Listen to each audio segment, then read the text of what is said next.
Film की शुरुआत में हमें एक लेखिका को दिखाते हैं जो न्यूयॉर्क से लुधियानिया आ रही है। इसका नाम जेनिफर होता है। यह एकांत में अपना नॉवेल लिखने के लिए वहाँ जा रही होती है। वो अर्ले नाम के आदमी से मिलती है जिसने उसे किराए पर एक घर दिलवाया था। वो वहाँ से अपने घर के लिए निकलती है, लेकिन जल्द ही वो अपना रास्ता भूल जाती है क्योंकि उसका घर जंगल के किनारे एकदम सुनसान इलाके में था और वहाँ आसपास कोई भी नहीं रहता था, इसलिए वहाँ आवाज भी नहीं आती थी। वो एक गैस स्टेशन के पास जाकर रुकती है जहाँ पर उसे 3 लड़के मिलते हैं। इनका नाम जॉनी, स्टैनली और एंडी होता है। ये तीनों लड़के जेनिफर के साथ फ्लर्ट करने लगते हैं। जॉनी उसे सही रास्ता दिखाता है और जेनिफर एक स्माइल देकर वहाँ से निकल जाती है। थोड़ी देर बाद जेनिफर अपने नए घर में पहुँचती है। ये घर एकदम सुनसान इलाके में होता है, इसलिए ये काफी अच्छा और शांत होता है। जेनिफर घर में अपना सामान सेट करके नॉवेल लिखना शुरू करती है। वो वहाँ बहुत शांति से अपना काम कर रही होती है। शाम को वो किसी से बात कर रही है, तभी उसे उसी घर के आउट हाउस से कुछ आवाजें सुनाई देती है। वो उन आवाजों के पीछे जाती है, लेकिन वहाँ कोई नहीं होता।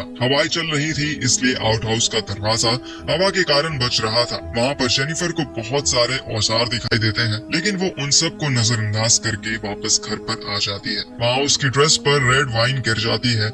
जेनिफर अपने कपड़े उतारकर उसे पानी से धोने लगती है। तभी हमें पता चलता है कि कोई चुपके से उसकी वीडियो निकाल रहा है। अगली सुबह जेनिफर जॉगिंग करने के लिए जंगल की ओर जाती है। जब वहाँ से वापस आ रही होती है तो उसे एक केबिन दिखाई देता है।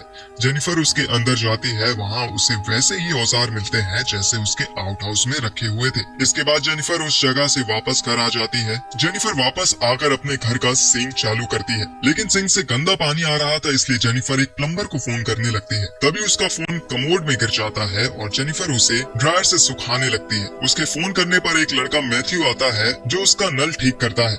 नल ठीक होते ही जेनिफर बहुत ज्यादा खुश हो जाती है और मैथ्यू को एक किस कर देती है और सीन यहाँ कट हो जाता है। शुरू में देखिए वो तीनों लड़के जॉनी, एंडी और स्टैनली एक जगह बैठे होते हैं। मैथ्यू उनका दोस्त होता है। स्टैनली वो लड़का होता है जिसने चुपके से जेनिफर का वीडियो बनाया था। मैथ्यू उनके पास जाता है और उनको बताता है कि जेनिफर ने उसे किस किया। ये सुनकर वो लड़के एक्साइटेड हो जाते हैं और वो तीनों जेनिफर के पास जाने के लिए उतावले हो जाते हैं। ये तीनों जेनिफर के अकेले होने का फायदा उठाना चाहते हैं और इन लड़कों को लगता है कि जेनिफर वहाँ सिर्फ मजे करने के लिए आई है। रात को ये चारों जेनिफर के घर जाते हैं और उसके दरवाजे पर एक मरी हुई चिड़िया फेंकते हैं। जेनिफर बाहर आती है और उसे आउट हाउस से फिर से आवाज आने लगती है। जेनिफर आउट हाउस का दरवाजा बंद करने जाती है। उसके वापस आते तक ये चारों लड़के उसके घर में घुस चुके हैं। जेनिफर जैसे ही अंदर जाती है, वो लड़के घर का दरवाजा बंद कर देते हैं और उसे पकड़ लेते हैं। स्टैनली अपने कैमरे से रिकॉर्डिंग कर रहा था। जॉनी जेनिफर को पूछता है कि तुम यहाँ अकेले क्यों आई हो। जेनिफर उसे अपने नॉवल लिखने के बारे में बताती है, लेकिन जॉनी उसके मुंह में जबरदस्ती बियर की बोतल डाल देता है और जेनिफर को बियर पिलाने लगता है। वो जेनिफर के ऊपर बेसबॉल स्टिक रखता है और उससे अपने दांत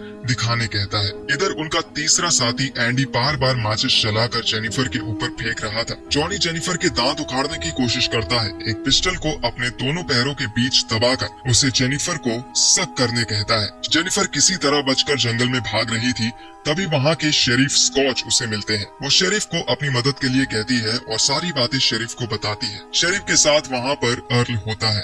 वो अर्ल को वापस भेज देता है और जेनिफर को लेकर उसके घर चला जाता है। वो वहाँ किसी को बुलाता है और जेनिफर को तलाशी लेने के बहाने जगह जगह छूने लगता है। तभी वो चारों लड़के जो जेनिफर को तंग कर रहे थे वो वहाँ पर आते हैं और हमें पता चलता है कि शेरिफ भी उनके साथ मिला हुआ है। सब मिलकर जेनिफर का शोषण करने लगते हैं। मैथ्यू सबसे पहले बहुत ही बुरी तरीके से जेनिफर का शोषण करता है और स्टैनली ये सब शूट कर रहा होता है। उसके बाद वो सब जेनिफर को वहाँ से जाने देते हैं। जंगल में जेनिफर नेकेड ही वापस आ रही थी। तभी ये सब लोग वहाँ पहुँच जाते हैं और फिर से उसका शोषण करने लगते हैं। जेनिफर एक पुल के ऊपर जाती है और सबके सामने पानी में छलांग लगा देती है। इन सबको लगता है कि वो मर चुकी है। ये लोग सारे सबूत वहाँ से मिटा देते हैं। कई दिनों तक ढूंढने के बावजूद जेनिफर की लाश नहीं मिलती, इसलिए वो चारों डर रहे होते हैं कि जेनिफर जिंदा ना हो। शेरिफ अपने घर आता है। उसकी बीवी प्रेग्नेंट है और उसकी एक बेटी भी है। कई दिनों तक खोजने के बाद भी जेनिफर की बॉडी उन्हें नहीं मिलती, तो वो सब खोजबीन करना रोक देते हैं। एक शाम मैथ्यू को सपना आता है कि जिसमें जेनिफर की आत्मा उसे दिखाई देती है। तभी उस पर कोई वार करके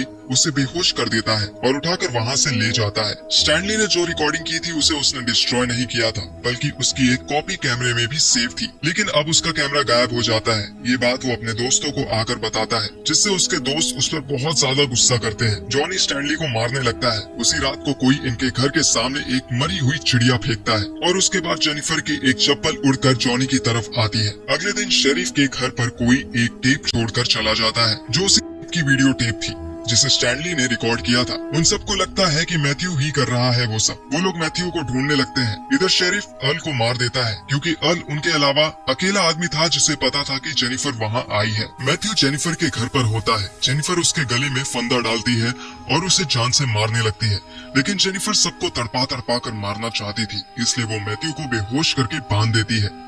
एंडी और स्टैनली जंगल में मैथ्यू को खोजते हुए आगे बढ़ रहे थे। तभी उन्हें एक म्यूजिक सुनाई देता है। उस म्यूजिक का पीछा करते हुए वो खंडर जैसे घर में पहुंचते हैं। ये वही कैबिन होता है जहां पर पहले जेनिफर आ चुकी थी। एंडी घर के अंदर जाने का फैसला करता है और स्टैनली जंगल की ओर खोजबीन करने लगता है। जेनिफर स्टैनली के सामने खड़ी होती है। उसने वहाँ पर एक जाल बिछा कर रखा होता है।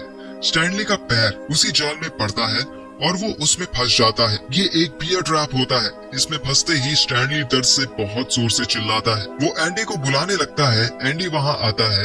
तभी जेनिफर पीछे से एक डंडा लेकर आती है और एंडी के सर पर वार करती है। इससे एंडी बेहोश हो जाता है। जब उसकी आंखें खुलती है तो वो एक बाथ टब के ऊपर लेटा हुआ होता है। वो इस तरीके से बंधा होता है कि उसका मुंह बाथ टब के ऊपर टिका होता है और बाथ टब में पानी भर रहा होता है। इधर जेनिफर स्टैनली को एक दूसरे पेड़ पर बांधकर उसकी वीडियो निकाल रही होती है। जेनिफर स्टैनली के मुंह में एक मरा हुआ चूहा ठूस देती है और मछली पकड़ने वाले कांटों को स्टैनली के पलकों में फंसाकर उसे खींचकर बांध देती है। जेनिफर इसके बाद एक मछली काटती है और उसके अंदर के हिस्से को स्टैनली के चेहरे पर रगड़ देती है, जिससे पक्षी वहां आ सके, और असल में जेनिफर कौवों को आकर्षित करना चाहती थी। जेनिफर स्टैनली को छोड़कर एंडी के पास जाती है।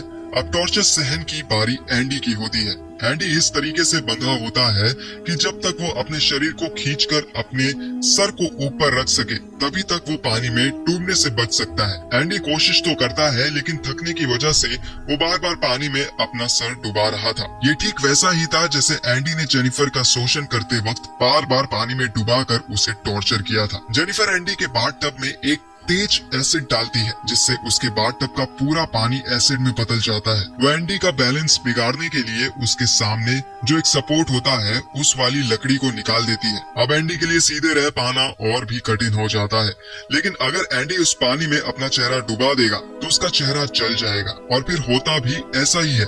एंडी बार बार बाथ टब में गिर रहा था, जिसके कारण उसका चेहरा जलता जा रहा था और उसका मांस गलने लगता है। दूसरी ओर कौवा को मछली की खुशबू मिल चुकी थी। कौवा वहाँ पर आकर एंडी का मांस नोचने लगता है और उसकी आंखें फोड़ देता है, जिससे स्टैनली की दर्दनाक मौत हो जाती है। इधर एंडी आखिर बार अपना सर उस पानी में डुबाता है। उसका चेहरा पूरी तरीके से जल चुका था और उसकी भी मौत हो जाती है। जेनिफर वापस उसी गैस स्टेशन पर जाती है और जॉनी के ऊपर वार करके उसे बेहोश कर देती है। जॉनी भी मर जाता है और अब बारी होती है शेरिफ और मैथ्यू की। जेनिफर शेरिफ के घर उसकी बेटी की नई स्कूल टीचर बनकर जाती है। वो शेरिफ से फोन पर बात करती है। जब तक वो घर आता है, जेनिफर उसकी बेटी को कहीं और ले जा चुकी है। शेरिफ उसे ढूंढने गार्डन में जाता है, लेकिन उसे उसकी बेटी वहाँ नहीं मिलती। इधर जेनिफर शेरिफ की गाड़ी के पीछे सीट पर बैठ जाती है और उसे बेहोश करके उसी जगह ले आती है। जब शेरिफ की आंखें खुलती है तो हमें दिखाई देता है कि उसके बैक साइड पर एक गन लगी है, जिसका ट्रिगर मैथ्यू के हाथ में बंधा हुआ है। मैथ्यू को होश आता है और